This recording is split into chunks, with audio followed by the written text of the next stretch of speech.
Ano ka ba? Presidente ng partido ng administrasyon, si Edu Paano na buong desisyon mo na tumakbo na bilang Vice President ng Katandem kung ang balita ay tatakbo pang senador sa ilalim pa ng Liberal Party? Well, bukod sa Liberal Party, minsan nakabalita din nakasama ko sa slate ni dating Presidente Joseph Estrada. But of course, kinano din ni Senator Jinggoy na ito po ay isang invitation lamang.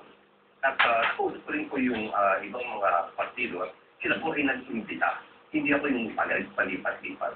And just so happened that dito, umpisa sa uso ko si Secretary Cathy Claudio. At pagkatapos si Secretary Cathy Claudio, si Secretary Oripuno. And then yung tira ang naging pinandun sa aking decision-making processes ay si Secretary Teodoro. Ang kumakalat na balita kasi, Edu, na nagkaroon ka daw ng problema, ika nga, sa Liberal Party dahil kulang sa pondo. Walang pera. So, ang pananaw ng ilan ay kaya ka sumali sa administration party. Dahil malaking pera ang sinangako sa kampanya ko. Well, hindi sa kampanya ko. As in, they have a president, a presidential candidate, hindi na take care of. But sinabi ko ng lakas na they will take care yung mga gastusin nung kampanya.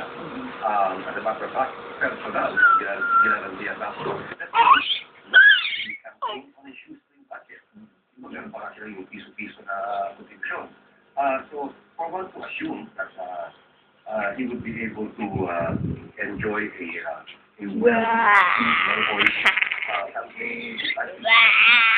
Oy, ayan na naman, hawakan na naman.